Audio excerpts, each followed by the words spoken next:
kan atas permohonan Brahma Sanggapati, belum mengatakan, menyanggupi dengan mengatakan terbukalah pintu kehidupan abadi bagi mereka yang mau mendengar dan mempunyai keyakinan. Terimalah salam di dalam Dharma. Namo Sang Hyang Adi Budaya, Namo Buddhaya. Namo Buddhaya. Pertama-tama Bapak Ibu sekalian, sekalipun sudah agak terlambat, saya mengucapkan selamat Trisuci Waisak kepada Bapak Ibu sekalian, segenap umat Buddha yang ada di Wihara Budayana Dharma Wira Center ini. Dan sudah beberapa bulan memang saya tidak mengisi di sini. Sebetulnya ada jadwal, namun setiap dikasih tahu saya pas berhalangan keluar kota ataupun melakukan pelayanan-pelayanan yang lain. Maka Bapak Ibu sekalian, agar pelayanan pembinaan umat Buddha itu bisa maksimal, ya, itu mungkin dari Bapak Ibu sekalian ada yang berinisiatif menyuruh dari anggota keluarga, putra putri Bapak Ibu sekalian masuk menjadi anggota sangga atau jadi biku, ya. Sebab jumlah biku di Jawa Timur itu sangat kurang sekali, ya, sangat minim sekali, sehingga karena keterbatasan itu saya selaku koordinator biku, ya, itu pontang-panting ke sana kemari dalam rangka pelayanan umat. Ada pelayanan di Jawa Timur yang cukup jauh di Banyuwangi, itu perlu waktu 6-7 jam. Kemudian di Magetan, ya, dan di daerah-daerah yang lain, ya. Salah satunya yaitu Bapak Ibu merelakan putranya atau putrinya untuk menjadi anggota sangga. Tidak usah khawatir kalau jadi anggota sangga itu kelaparan, ya. Saya justru malah kelebihan, ya, kelebihan gula, ya. Artinya kan tidak kekurangan makan, ya, itu ya, tidak usah khawatir, ya. Bapak Ibu sekalian yang saya hormati, baru saja kita merayakan menyambut datangnya Trisuci Waisak yang jatuh pada tanggal 23 Mei yang lalu, dan detik-detiknya kurang lebih jam 9 malam, ya. Istilah detik-detik ini juga adanya umat Buddha di Indonesia. Di luar negeri itu tidak ada detik-detik Waisak ini. Dengan adanya detik-detik Waisak ini ternyata ada positifnya. Positifnya apa? Ya, umat Buddha di saat puja bakti itu bisa serentak, ya, jamnya sama, bisa serentak. Dan juga untuk mengetahui umat nyata, umat real di wihara itu, ya, karena tidak setiap, ya, karena ada juga beberapa umat itu yang pergi ke sana kemari cari yang ada acara-acara, dia pergi keliling di satu wihara ke wihara yang lain.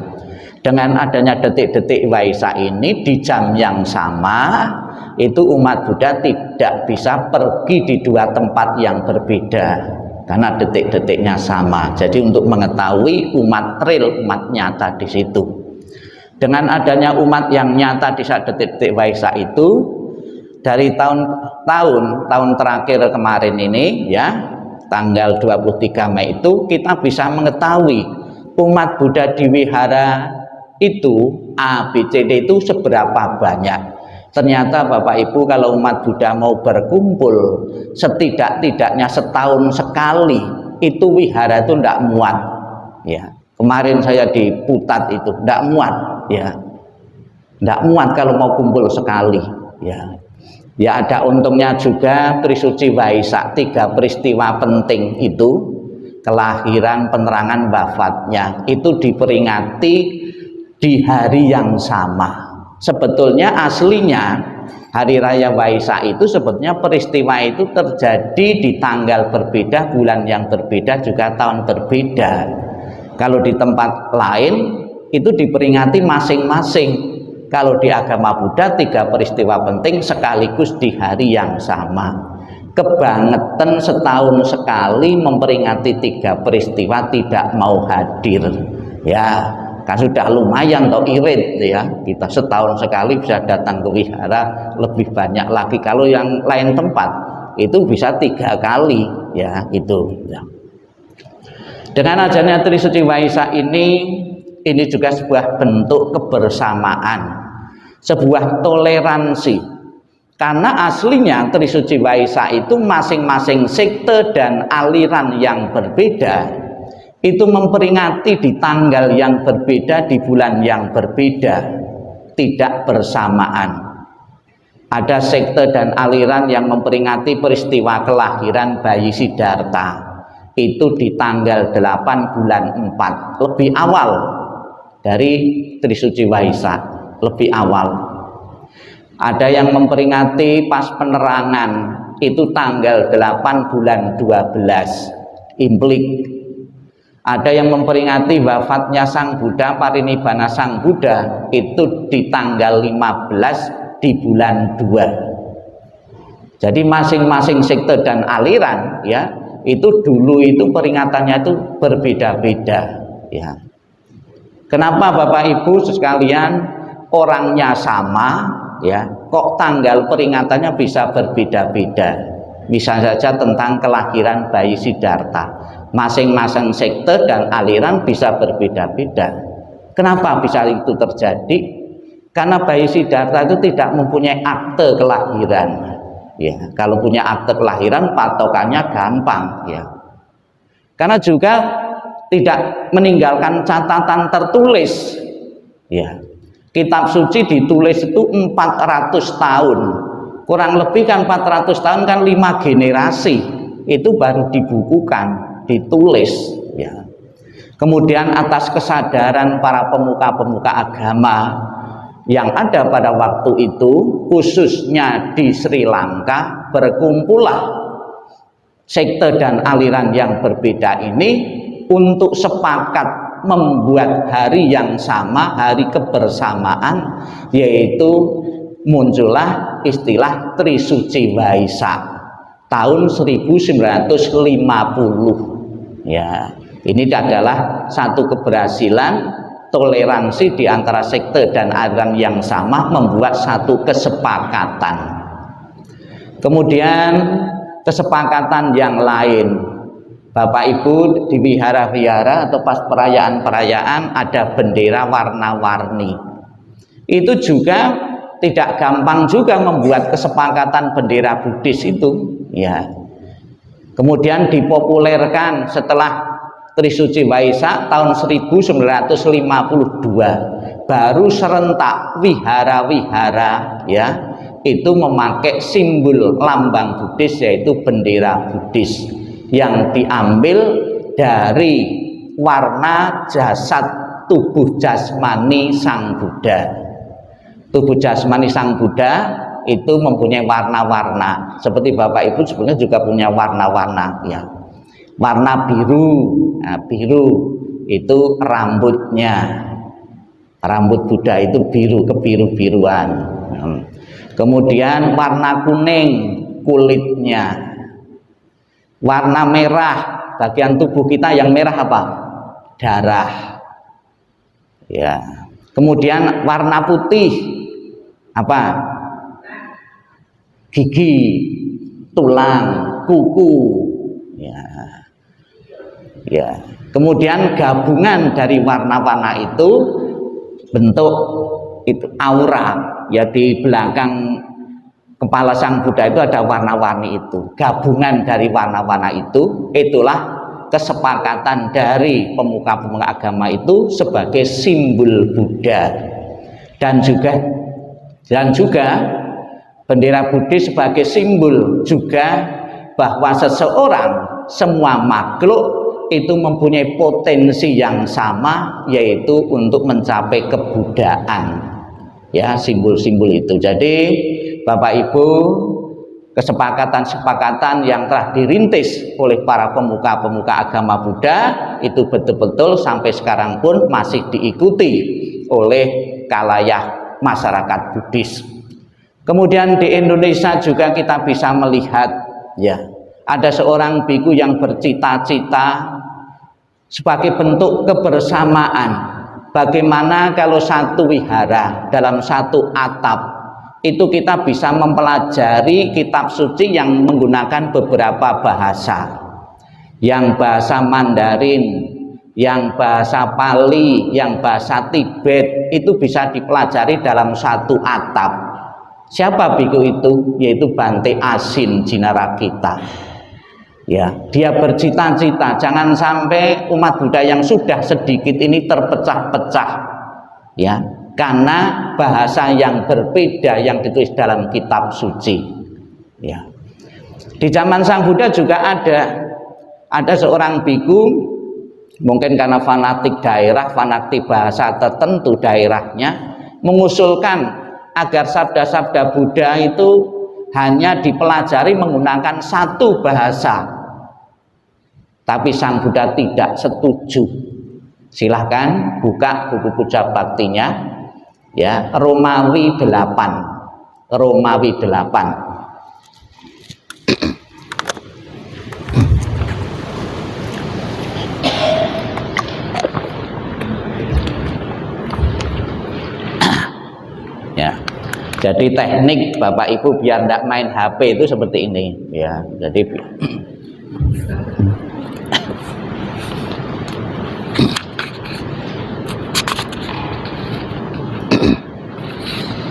Romawi 8 bagian awal, ya, Romawi 8, ya. Romawi 8 ditulis bait yang kedua.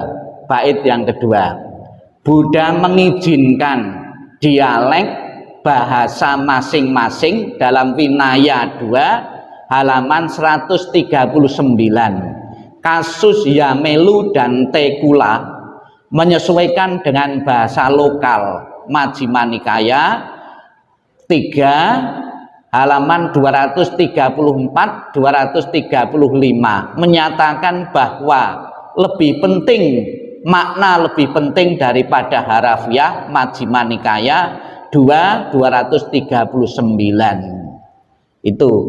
Jadi Sang Buddha tidak menyetujui belajar bahasa, ya, belajar agama Buddha hanya menggunakan satu bahasa saja. Artinya Sang Buddha juga bertoleransi masing-masing, ya, itu menggunakan bahasa daerah, itu lebih mengena. Memang yang ideal seorang rohaniwan itu harus menguasai bahasa sebanyak mungkin, ya. Ketika saya ceramah di lain daerah, lain negara, bisa menggunakan bahasa itu juga, itu langsung mengena daripada harus memaksakan menggunakan bahasa lokal. Itu idealnya. Ada dulu Gus Dur itu bisa menguasai 5 bahasa, ya. Ada lagi Sri Paus itu bisa menguasai juga beberapa bahasa. Kalau saya cuma 4 mungkin bahasa. Bahasa Indonesia, bahasa Jawa saja ada tingkatan-tingkatan. Ya. Dulu pernah kursus juga bahasa Mandarin saya, tapi karena saya jarang makan capcay sampai sekarang tidak bisa. Ya. Ya. Ya, bisa setiap hari saya juga menggunakan bahasa Mandarin di saat sembahyang biasa yamking. Sehari 2-3 kali yamking itu. Tapi kalau lepas buku ya artinya tidak bisa juga, perkataan tidak bisa juga, ya. Itu. Ya, jadi Sang Buddha sangat toleran sekali, ya, menghargai, ya, para umat Buddha di beberapa daerah juga menggunakan bahasa masing-masing agar lebih mengena, dan juga sekaligus sebagai pelestarian bahasa masing-masing dengan digunakan bahasa agama. Itu. Ya. Tolong Mas itu. Ya. Itu. Jadi di dalam Sangga Agung ini, ya, dan Majelis Buddhayana ini, Bapak Ibu bisa belajar dari 3 tradisi yang berbeda. Tidak setiap wihara itu memberi kesempatan yang sama kepada 3 tradisi yang berbeda. Ya, ada beberapa pengurus-pengurus tertentu itu yang masih menganut sektetarian. Tidak boleh bahasa ini, tidak boleh cara itu. Pernah ada satu cerita, ada satu kasus, ya. Ada buku ya, ada beberapa buku puja bakti, ada parita, ada yangkeng, ada yang lain itu. Biar bahasa yang lain itu tidak dipakai di situ, disembunyikan, ya, dikunci, ditaruh lemari, dikunci. Akibatnya yang menggunakan bahasa itu kan kelabakan. Di mana itu mau kebaktian tidak ada. Ternyata ditelusuri sengaja disembunyikan biar tidak dipakai. Kalau di sini kan tidak terjadi seperti itu. Bapak Ibu mau menggunakan bahasa Mandarin maupun menggunakan bahasa Pali atau bahasa Tibet silahkan. Kita mempercayai bahwa kitab suci, di dalam kitab suci itu ya berasal dari mulut yang sama, berasal dari sumber yang sama, dan mempunyai tujuan yang sama. Ya. Cuma perbedaan bahasa saja ya. Namun tidak gampang untuk orang bertoleransi seperti ini, tidak gampang. Orang itu cenderung egosentris, saya yang paling benar, saya yang paling cocok, ya kata dia yang cocok seperti itu. Kan ibaratnya seseorang itu sakit, tidak selamanya, katakanlah sederhana, sakit batuk. Tidak selamanya orang sakit batuk itu sembuh karena minum Meistril. Ada yang cocok Konidin, ada cocok juga minum air jeruk dengan kecap. Demikian pula Bapak Ibu, ada beberapa orang itu yang langsung ketemu bahasa tertentu, langsung ngeh, langsung paham. Kalau tidak paham agamanya, paham maknanya, tidak-tidaknya senang iramanya. Contohnya Mandarin, ya pakai puji-pujian Mandarin. Ada loh orang lokal itu malah justru bahasa Palinya itu kalau sembahyang pagi tidak pakai bahasa Pali, condong menggunakan bahasa Mandarin. Di Lombok, ya orang-orang lokal Lombok itu kalau pagi-pagi suruh yampin lebih rame itu. Saya pernah lihat sendiri itu. Ya. Ya, jadi kita bersama-sama saling bertoleransi mengenai bahasa yang dipakai di dalam agama Buddha ini. Kemudian juga Bapak Ibu, sebagai bentuk toleransi juga ada biku-biku tertentu juga dari zaman Sang Buddha sampai saat ini bahwa wihara harus vegetarian. Dari zaman Sang Buddha ada seorang biku yang namanya Dewadatta. Dewadatta itu mengusulkan kepada Sang Buddha agar Sang Buddha menetapkan para biku harus vegetarian, tidak boleh makan daging, tidak boleh makan ikan. Kemudian apa kata Sang Buddha? Para biku boleh menuruti apa yang dikatakan oleh Dewadatta, namun tidak berlaku bagi semua. Karena tidak sedikit juga biku-biku yang bertugas di daerah-daerah nelayan. Ya, penghidupannya mereka kan nangkap ikan dan juga hasilnya yang dimakan kan lebih banyak ikan daripada sayuran. Para biku yang tugas di sini pun juga mau tidak mau harus menerima dana dari para nelayan itu yang berupa ikan. Jadi Sang Buddha, para biku boleh menuruti apa yang dikatakan Dewadatta, namun tidak berlaku bagi semua. Ini Sang Buddha artinya juga toleransi terhadap kebutuhan dari para biku di lapangan. Maka di dalam Sangga Agung ini juga sebagai bentuk toleransi juga para umat Buddha Sangga Agung, silahkan Bapak Ibu mau makan daging ya silahkan, mau vegetarian juga silahkan. Karena di dalam Sangga Agung itu ada 3 tradisi yang berbeda. Kita saling menghormati. Sebagai tempat saling menghormati yaitu di wihara. Wihara-wihara binaan Sangga Agung ya disarankan itu vegetarian karena di situ ada umat Mahayana juga di situ. Kemudian juga ada patung-patung Kuan Yin juga yang mereka mutlak untuk harus vegetarian.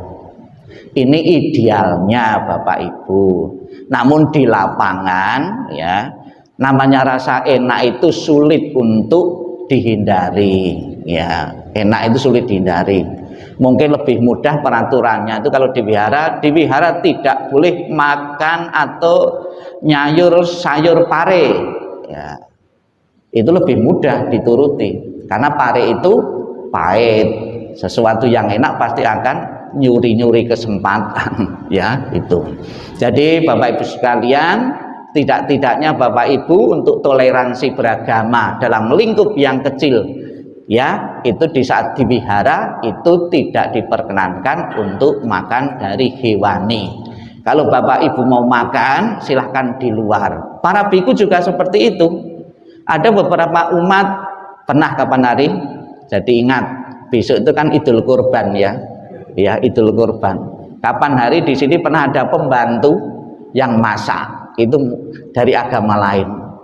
Kemudian dia dapat kurban, mungkin dah untuk bantainya, itulah untuk bantainya. Dibawakan juga, saya pernah di sini, itu dibawakan pembantu yang sini. Kemudian saya lihat itu, Bu, di sini tidak boleh makan daging, ya silakan bawa pulang kembali. Itu saya gitukan, ya. Jadi silakan Bapak Ibu juga, kalau Bapak Ibu itu besok menerima daging kurban, ya, kalau yang tidak makan silakan kasihkan yang lain atau ditukar uang saja.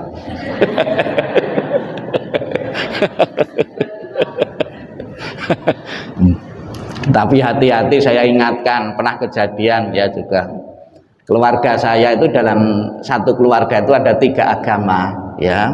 Ada yang Katolik, ada yang Islam, ada yang Buddha. Nah, yang Islam kadang-kadang itu kan dapat makanan, dapat daging kurban itu. Nah, dimakan bersama-sama. Akibatnya apa? Ya, ada beberapa orang satu keluarga itu darah tinggi semua.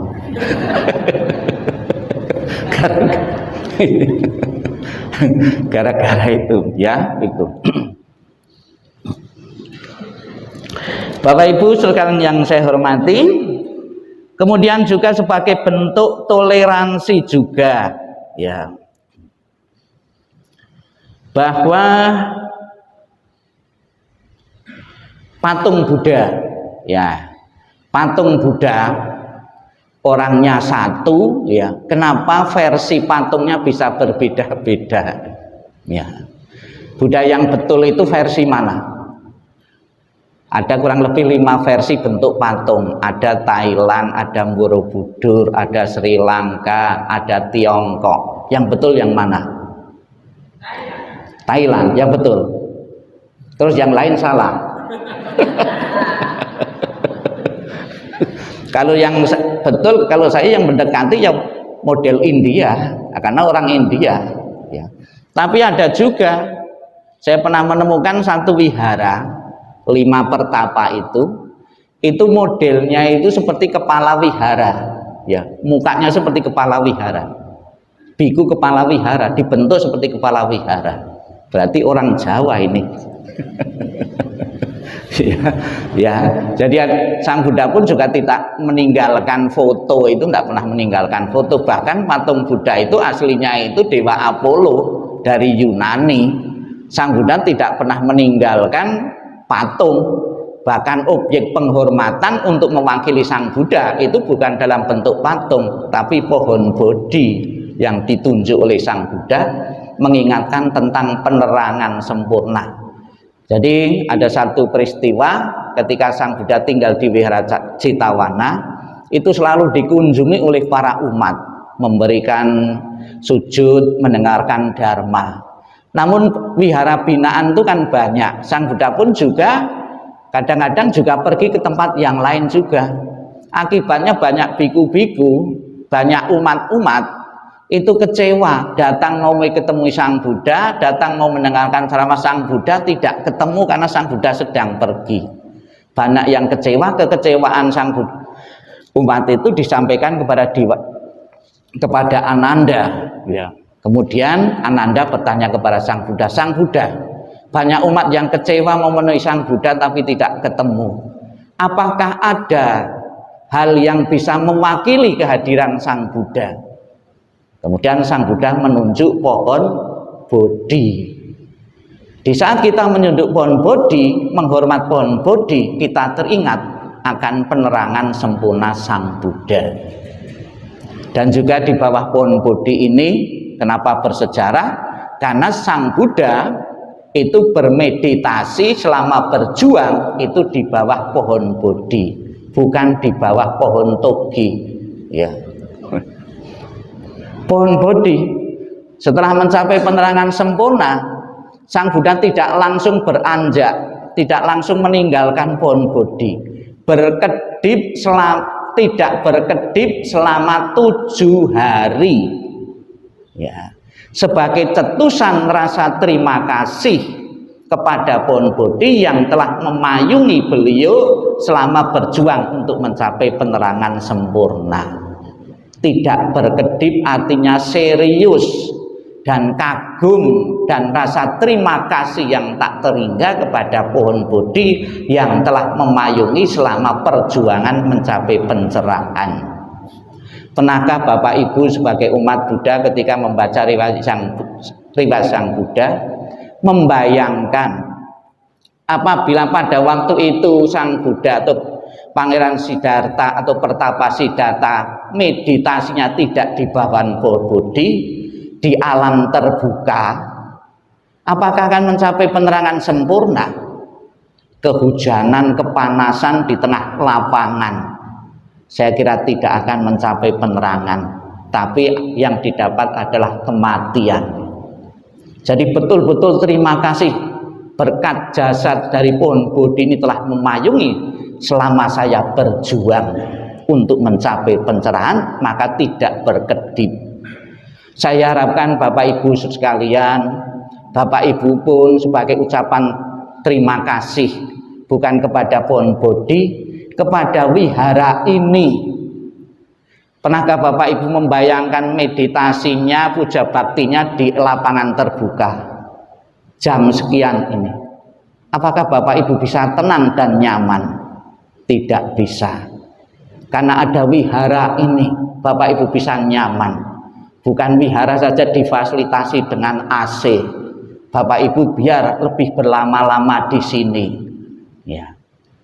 Bagaimana kita mengucapkan cetusan terima kasih? Tentunya tidak harus memandang tidak berkedip, ya. Tapi dengan nyata Bapak Ibu mendonasikan sebagian dari hartanya, dari materinya untuk biaya operasional di sini agar tetap nyaman. AC-nya tetap menyala, lampunya tetap menyala, lantai-lantainya tetap bersih. Ya, ini bukan gratis.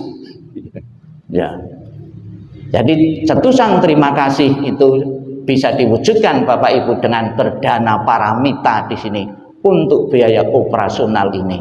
Artinya kita juga sudah terinspirasi dari apa yang dilakukan oleh Sang Buddha memandang pohon Bodhi. Ya.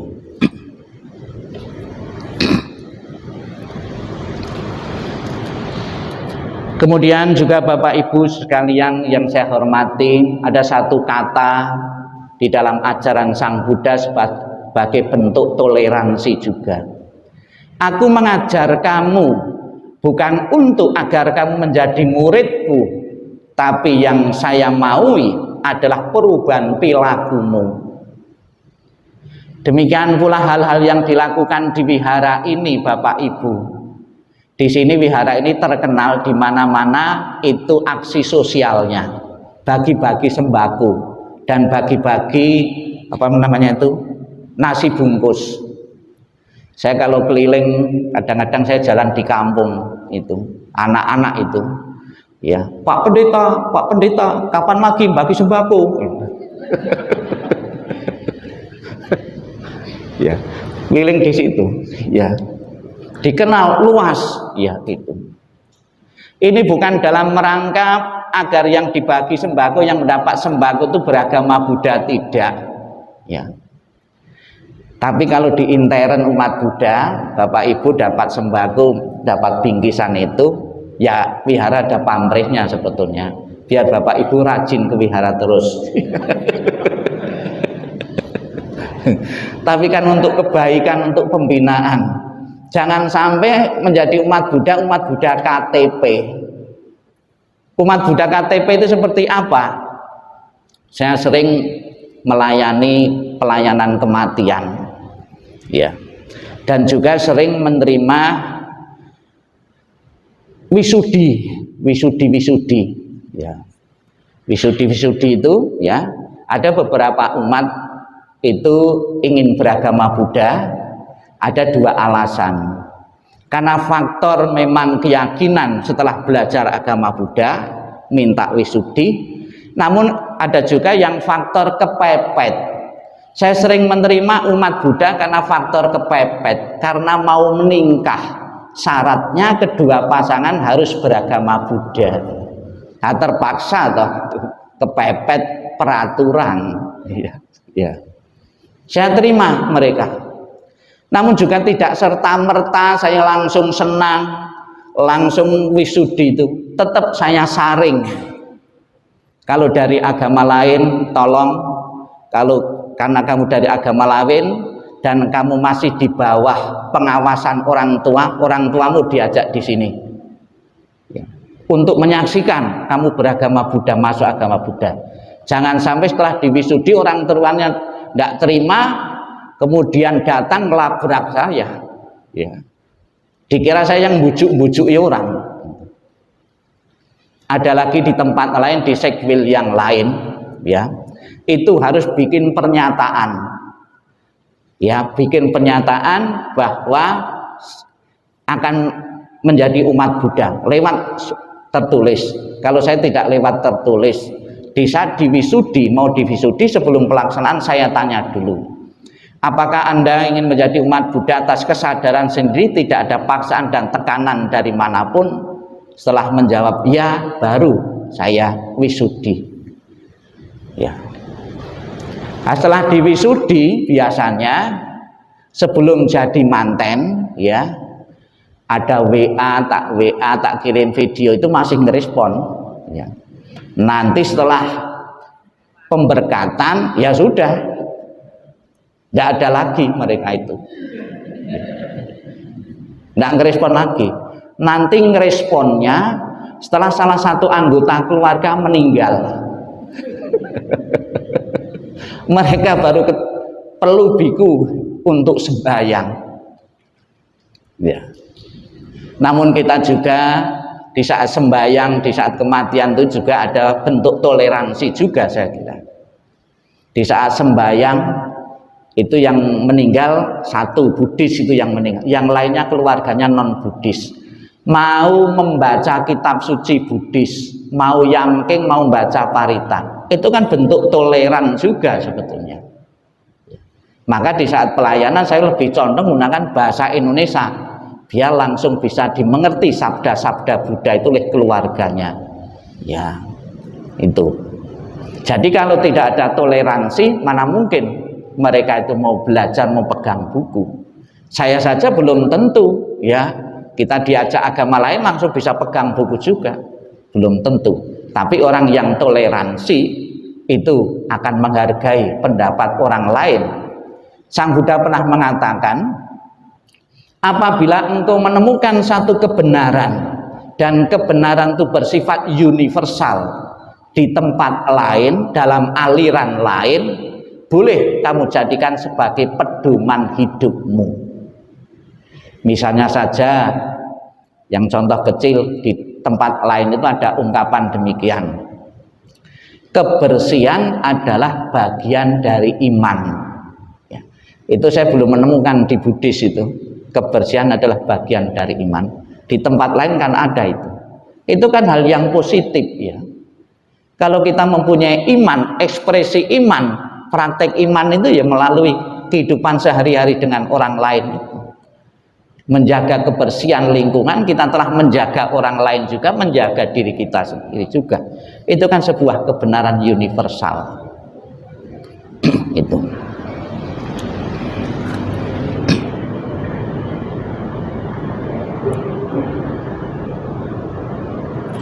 Ya. Apa makna dari toleransi?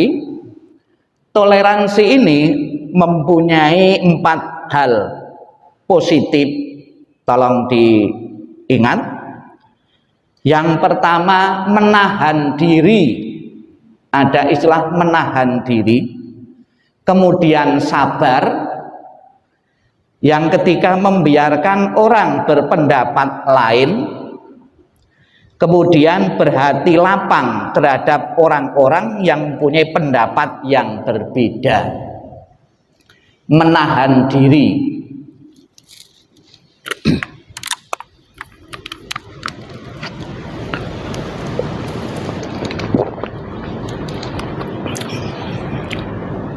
Saya dari dulu tuh belum bisa meninggalkan itu peminum, ya, ya peminum air putih saya. Ya, menahan diri, ya. Misalnya di saat saudara-saudara kita menjalankan ibadah puasa, kita menahan diri tidak merokok di dekat-dekat orang yang puasa, tidak makan di dekat-dekat orang yang sedang berpuasa. Itu kan menahan diri. Kita rasa lapar memang, tapi karena sedang puasa. Kemudian juga bagi saudara-saudara kita yang hidup di Pulau Dewata, di Bali, itu dia saat nyepi yang tidak beragama Hindu juga harus menahan diri juga, dilarang bepergian, menyalakan lampu dan sebagainya, ya. Yang lainnya enggak.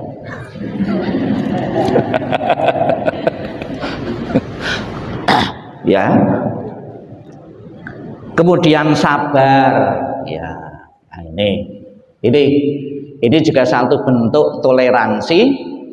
Biku tudong, ya, kapan hari mampir di sebuah masjid, memang di intern itu ya pro kontra juga. Jadi biku tudong itu berjalan mengelilingi kota-kota. Namun sebetulnya tudong yang pertama itu bukan biku Thailand, orang Jawa, Dedi Kempot, ya. Dedi Kempot tuh sewu kutha wis tak liwati. Nah, itu kan Dedi Kempot, ya. Nah, dia belum melewati sewu kutha, ya. Ya, Dedi Kempot, ya biku ya tudong pertama itu. Jadi para biku ini berjalan kaki dengan misi-misi tertentu, ya, ya. Ternyata sambutan dari masyarakat Indonesia, ya, mudah-mudahan terus-menerus, ya, sambutannya hangat, ya, itu luar biasa. Namun juga tentunya ini ada yang mengkoordinir juga, tidak serta-merta terbukti, ya. Misalnya jalan ini nanti sampai di kota sana kira-kira jam berapa, terbukti orang-orang sudah rame-rame jemput di situ. Ya kalau secara spontan mana mungkin tahu kan jam sekian mau tiba di sini. Namun itu satu bentuk toleransi juga. Rohaniwan agama lain, orang asing diterima dan dikasih fasilitas. Bukan hanya dikasih minum, makanan atau tumpangan. Ternyata biku tudong ini juga difasilitasi tukang pijet. Ada tukang pijetnya itu. Biar tidak kecapean bisa menjelang, ya, terus, ya, itu biku tudong, ya.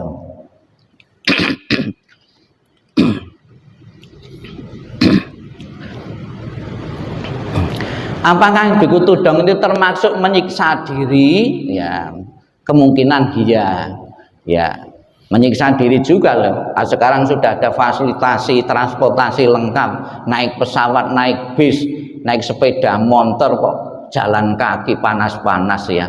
Bahkan ada juga yang ngelokop kakinya itu. Ya, tapi ini kan dengan berjalan kaki kemungkinan mudah untuk menemui orang-orang. Kalau di mobil kan sulit juga, ya. Pakai pesawat lebih-lebih kan sulit juga. Dengan berjalan kaki lebih berinteraksi, lebih mudah ketemu orang-orang. Tidak-tidaknya akhir-akhir ini agama Buddha dikenal dengan biku tudong ini, ya. Di kalangan non Buddhis membicarakan biku-biku ini, biku tudong ini, ya, untuk jadi pejalan kaki, ya.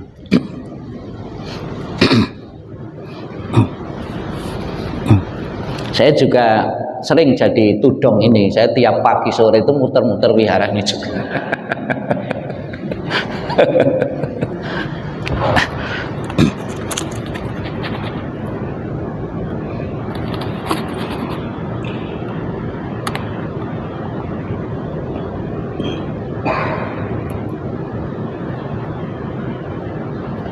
Ya karena mata saya sudah tidak bisa lihat jarak jauh, saya membawa lektor.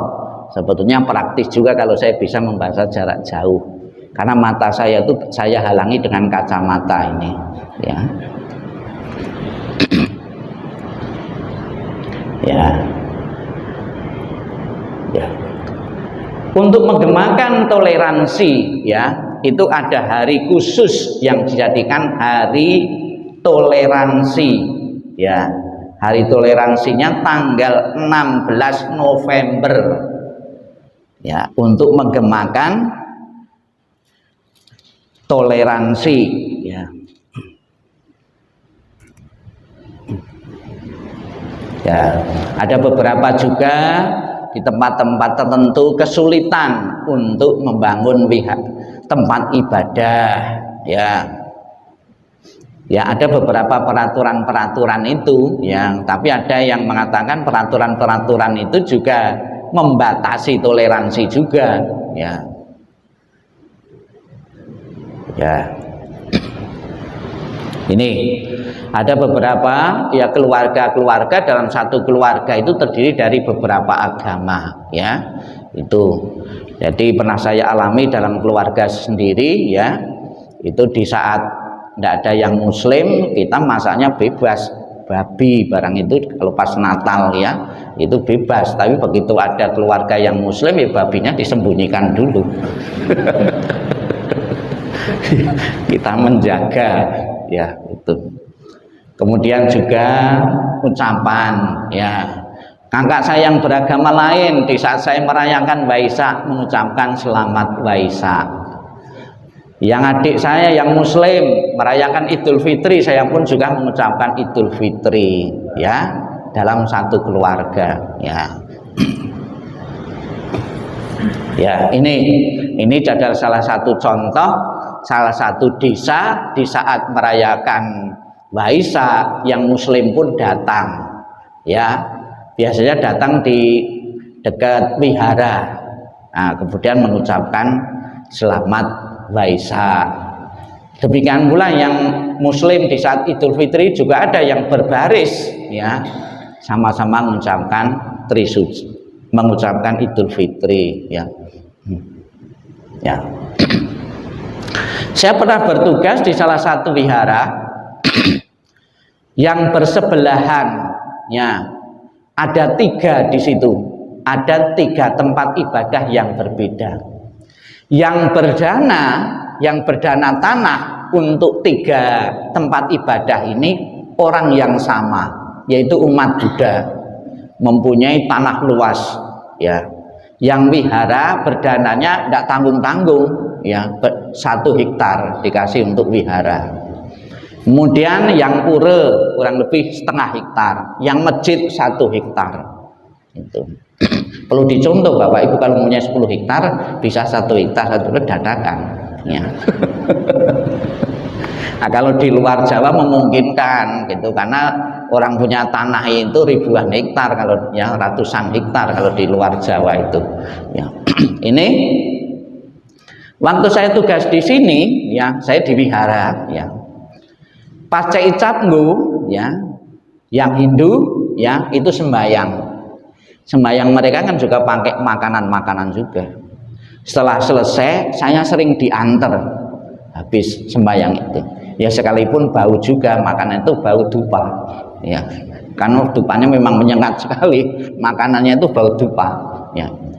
Demikian pula di saat Waisak atau pas wihara ada perayaan, kita juga nganter, ya, makanan di pura, di masjid dan sebagainya itu.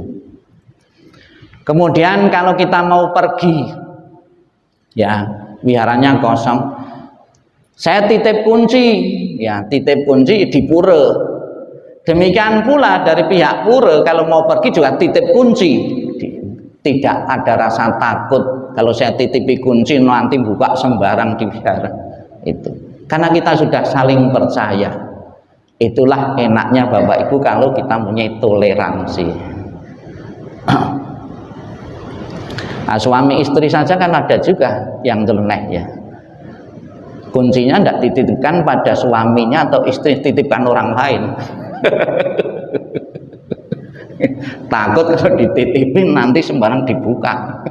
Simpanan rahasia nanti ketahuan. Ya, itu. Ini terjadi ya, toleransi.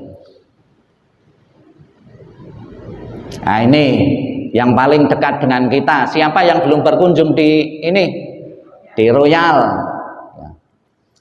Yang saya ketahui, wihara yang paling boros ini adalah satu-satunya ini, wihara Royal. Karena royal. Ya. Royal. Dulu saya rutin ya, setiap bulan itu membina di sana. Saya kalau ceramah ya, Dhamadiksana di sana, bukan sebanyak ini yang hadir awal-awal itu, 5 pertapa. Kadang-kadang kurang dari 5 pertapa, ya, Triratna kadang-kadang. Ketuanya, sekretarisnya, bendaharanya. Namun dalam jangka waktu kurang lebih 4 tahun ini, yang kebaktian sudah lumayan 40-50 dalam jangka waktu 4-5 tahun. Ya. Dulu waktu awal-awal saya sering menginspirasi pengurus ini, tidak usah berkecil hati, sekarang 5 pertapa. Nabi Muhammad itu sebelah ya 3 tahun itu dapat pengikut 11 orang, 3 tahun. Sekarang sudah jadi miliar, diawali dari 11. Kalau Buddha itu diawali dari 5. Dari 5 60 9 bulan itu sudah bisa membikukan 1250 biku. 9 bulan. Ya. Itu kan manusia luar biasa. Saya saja belum tentu kok bisa membikukan. Ada di sini yang tak bikukan. Itu ya. Di sini juga rasa toleransinya kental sekali. Jam puja bakti ya, masing-masing ini tempat ibadah itu berbeda, tidak ada yang sama, sudah diatur. Di agama Buddha di wihara jam 9 mulai, di sebelahnya yang Katolik jam 10. Di wihara itu harus setengah 11 atau setengah 12 harus selesai, karena sebelahnya ada suara masjid. Ya, sudah diatur seperti itu. Bentuk toleransi di sini juga saya sering juga dimintai pengurus WA saya. Kalau sebelahnya mau Natalan atau Paskah, tempatnya kan kurang, meludak. Bante ini dari pengurus gereja mau izin ya, mau pinjem tempat wihara ini untuk nampung umat, boleh atau enggak? Boleh saja, tak izini. Nah, mungkin biar tidak menimbulkan kesan itu seolah-olah wihara, tolong patung Budanya, rupanya altarnya ditutup saja. Nah, ditutup, ruangan boleh dipakai untuk Paskah atau Natalan. Itu pengurusnya izin seperti itu, tapi umatnya yang tidak mau. Alasannya, saya Natalan tuh mau pergi ke gereja, bukan ke wihara.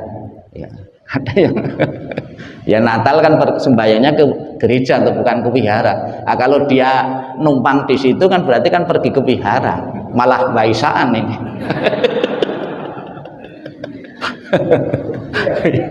Ya, itu. Jadi Bapak Ibu sekalian, toleransi ya itu, ini betul-betul ya harus kita praktekkan demi keharmonisan dan kebersamaan ya.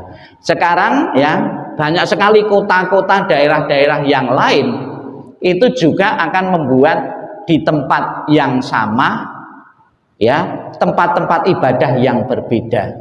Yang terakhir itu di Keputih ya itu ya. Ada ya, ya Pak Arya, di Keputih dekat ini ya, di Keputih mungkin dekat kuburan itu ya Pak. Ada dekat kuburan. Oh, seberang kuburan, jadi lebih angker di situ. Ya, ya, mau dibikin 5 agama di situ juga tempat ibadah. Ini juga ada bagusnya juga Bapak Ibu, di samping juga itu memperingan perizinan. Ya, kalau bersama-sama bikin mungkin izinnya lebih mudah daripada satu izin. Ya. Ya. Kemudian yang lucu juga, Bapak Ibu pernah melihat ini? Ini di mana? Kelenteng mana? Malang. Nah, ini di Madura. Ya, Pamekasan, ya gitu. Ya, dalam satu lokasi itu ada malah 3 sebetulnya. Ada musola juga di luar itu. Ya, ada 3 tempat yang berbeda. Di yayasan yang sama ini ada 2 tempat ibadah yang berbeda. Jadi wihara, kelenteng, dan pura. Ini juga harus ada bentuk toleransi dari pengurus-pengurus di kelenteng itu juga. Kenapa? Kadang-kadang yang sembahyang di pura itu kan ada yang bawa daging juga untuk sarana sembahyang di situ. Padahal di situ kan kelenteng Kwan Im. Ya. Ini juga harus toleransi juga. Pernah juga saya di Trowulan, ya di Trowulan. Di Trowulan itu kan vegetarian juga, wiharanya juga. Dan di lokasi situ kan tidak boleh membawa dari hewani dan tidak boleh membunuh. Kadang-kadang juga saudara-saudara kita yang beragama lain dari tempat lain, dari Bali itu datang ke situ ngadakan sembahyang di depan wihara, di pintu masuk wihara, di gerbang itu saya pernah melihat sendiri itu mengadakan acara dengan nyembelih ayam, ya itu disembelih terus darahnya ditetes-teteskan dioles-oleskan di tempat sajiannya itu. Dalam hati ini kok gini ya itu. Terus saya tanya, tidak berani marah saya. Loh Pak, ini kan sembahyang kok pakai ayam? Iya Bante, ini kita doakan ayam yang dipakai untuk sembahyang ini biar tidak terlahir lagi sebagai hewan dan binatang dengan dipakai sembahyang ini. Jawabannya gitu, dia gitu. Ya. Oh kalau begitu ya bagus juga, tapi kalau saya jadi ayamnya tetap tidak mau saya.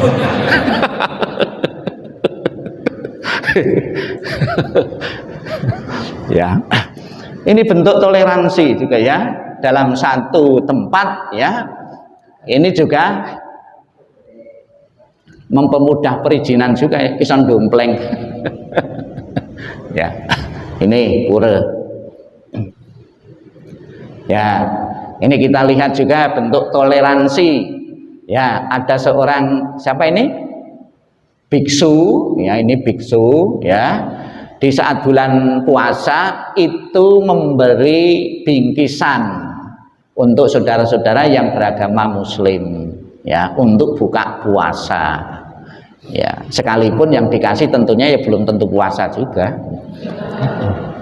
sebab orang puasa itu juga etikanya juga pasti bagus juga, kadang-kadang rebutan juga di situ kok. Ya, ini bentuk toleransi ya, ini rohaniwan agama lain berdana memberi makan kepada orang yang sedang berpuasa ya. Toleransi ya.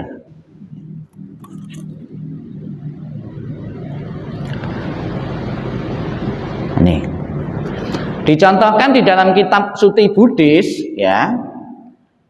Untuk jadikan satu pelajaran bagi generasi kita saat ini, ada seorang jenderal Singha ini menganjur ya ingin beragama Buddha, namun sang Buddha tidak serta-merta seorang berpengaruh langsung diterima, untuk mempertimbangkan dulu efeknya. Efeknya kalau seorang jenderal itu kan bawa-bawahannya. Ini guru saya kok peling-pelan ini kan gitu. Untuk menjaga wibawa dari jenderal itu sendiri juga tentunya untuk mempertimbangkan. Ya. Kemudian ada cerita berikutnya Bapak Ibu, jutawan Upali tadi. Tadi di saat meditasi saya bacakan. Ya. Tidak serta-merta sang Buddha langsung bisa menerima juga. Untuk memikirkan kembali. Malah semakin membuat kekaguman kepada sang Buddha. Setelah diterima dengan syarat kamu harus tetap menghormati mantan gurumu, Kamu tetap harus mendukung, menyokong, berdana kepada mantan gurumu, karena hidupnya sangat tergantung kepada kamu. Ini kan luar biasa seperti ini, bukan leleh luweh ya kepada mantannya, gurunya, tapi tetap diperhatikan. Ini tadi contohnya. Saya pun juga mengikuti semangat yang sama. Ada beberapa umat-umat ya, saya kalau pas wisudi itu sengaja tak bikin YouTube, TikTok atau snack video. Ternyata pengaruhnya TikTok itu luar biasa. Ada yang nonton video ini, video wisudi itu sampai 200.000 ya. Dan juga beberapa orang tertarik dari agama-agama lain itu. Kalau di sekwil yang lain, biar tak lempar. Kalau orang Jawa Barat, saya kenalkan dengan sekwil Jawa Barat untuk di wisudi. Di Jakarta juga seperti itu ya. Namun kebanyakan yang saya lihat persentasenya yang tertarik ini dari agama lain ke agama Buddha itu mereka yang punya pacar beragama Buddha. Yang punya pacar beragama Buddha. Kebanyakan cewek-cewek ini, cewek-cewek beragama lain, pacarnya yang laki beragama Buddha, kepingin itu. Bahkan bukan saja orang-orang tertentu juga, seorang pelacur juga ada, pernah WA saya juga ya, ingin beragama Buddha karena punya pacar beragama Buddha ya. Ya, orang beragama Buddha, jadi pengikut Buddha itu kan pelacur juga boleh, perampok juga boleh, pembunuh juga boleh, karena ada Dewadatta, Angulimala itu kan orang-orang, dan semua diterima menjadi umat Buddha. Apakah jaminan sekarang Bapak Ibu orang baik itu tidak akan jadi jahat?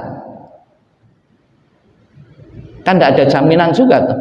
Orang jahat saat ini juga kalau mau berubah, mau jadi baik, kan dunia tidak kekal. Dengan adanya ketidakkekalan itu kan kesucian didapat. Nah, coba kalau sudah kekal, seorang bayi ya itu sudah suci, tidak mungkin jadi jahat. Tujuannya agama apa?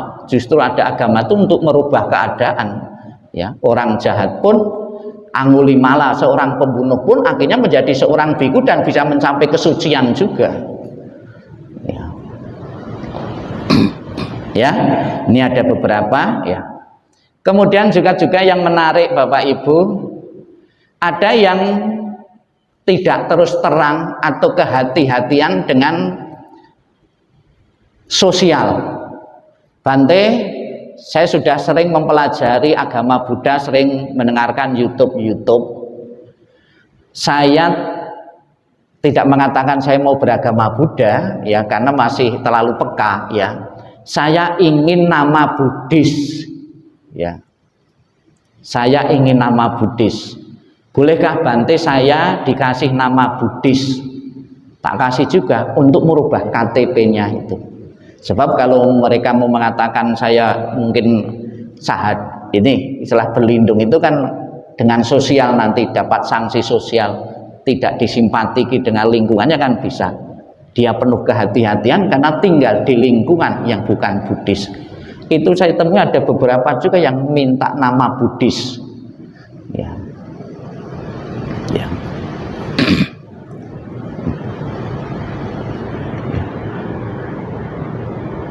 Ya, ada beberapa ya yang sering dikutip oleh para pembicara-pembicara yang berkaitan dengan toleransi, misalnya prasasti Raja Asoka ya.